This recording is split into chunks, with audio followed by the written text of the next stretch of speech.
দেশের আঞ্চলিক পত্রিকার কিছু শিরোনাম এ পর্যায়ে জেনে নেব ময়মনসিংহের আঞ্চলিক পত্রিকার খবরগুলো। ময়মনসিংহে আজ বেশিরভাগ পত্রিকায় গুরুত্ব পেয়েছে ছাত্রী উত্ত্যক্তের জেরে ময়মনসিংহ মেডিকেল কলেজে ক্লাস বন্ধ থাকার খবরটি। এছাড়া উঠে এসেছে দুর্গাপুরে সাদামাটি কোয়ারি বন্ধ শ্রমিকদের মানবেতর জীবনযাপনের খবরটি। আর নলিতাবাড়িতে রাবার ড্যাম অকেজো থাকায় বোরো আবাদ নিয়ে কৃষকদের শঙ্কার খবরটিও গুরুত্ব পেয়েছে।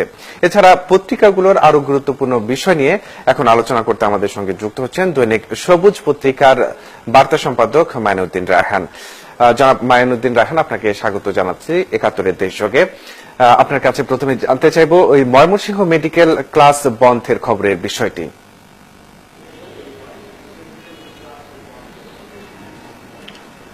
ধন্যবাদ আপনাকে।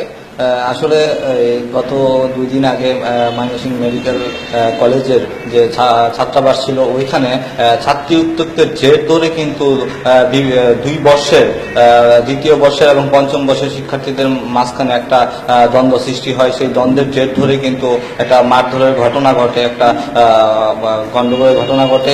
এই ধারাবাহিকতায় কিন্তু মেডিকেল কলেজ কর্তৃপক্ষ কিন্তু অনির্দিষ্টকালের জন্য ক্লাস বন্ধ করে দিয়েছেন। এবং কিন্তু এছাড়া কিন্তু পাশাপাশি কিন্তু পরীক্ষাগুলো চলছে, বিভিন্ন বর্ষের যে পরীক্ষাগুলো এগুলো চলছে। কিন্তু মেডিকেল কলেজ কর্তৃপক্ষ বলছে যে পরিস্থিতি যেহেতু ছাত্রছাত্রীদের বিষয় তারা গণ্ডগোল করেছে, এই বিষয়গুলো যে পর্যন্ত সমাধান না হয় সেই পর্যন্ত ক্লাস বর্জন থাকবে। এবং এই প্রেক্ষিতে কিন্তু ৩ জন ছাত্রকে ১ বছরের জন্য বহিষ্কার করা হয়েছে। জি মাইনুদ্দিন রায়হান, এছাড়া এই ময়মনসিংহের আঞ্চলিক পত্রিকাগুলোতে আর কি কি সংবাদ গুরুত্ব পেয়েছে? ময়মনসিংহের সংবাদপত্রগুলো আরেকটি বিষয় গুরুত্ব পেয়েছে, যেমন দৈনিক সবুজ একটি বিষয় গুরুত্ব পেয়েছে যে দুর্গাপুরে সাদা মাটির যে কোয়ারি বন্ধ করে দেওয়া হয়েছে। এখানে হচ্ছে সাদা মাটি বাংলাদেশের একটি সম্পদ, সাদা মাটির পাহাড়। এখান থেকে হাজার হাজার শ্রমিক এখানে কাজ করে, কিন্তু একটা পরিবেশবাদী দল সংগঠন যে যারা হাইকোর্টের রিটের মাধ্যমে এখানে সাদা মাটি উত্তোলন পরিবেশের জন্য বিপর্যয়, এই প্রেক্ষিতে কিন্তু তারা একটা রিট করেছিল। এই রিটের প্রেক্ষিতে কিন্তু এখানে সাদা মাটি উত্তোলন বন্ধ রয়েছে। কিন্তু এখানে যে হাজার হাজার শ্রমিক সাধারণ মানুষ দিনমজুররা যারা কাজ করত তারা কিন্তু বর্তমানে একটি মানবত জীবনযাপন করছে। এই বিষয়টি কিন্তু দৈনিক সবুজ সহ অন্যান্য সংবাদপত্রে উঠে এসেছে এই বিষয়টি।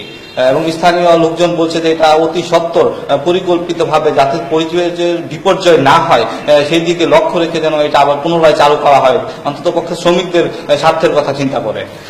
জি জনাব মাইনুদ্দিন রায়হান, আপনাকে অসংখ্য ধন্যবাদ আমাদের সঙ্গে যুক্ত থাকার জন্য।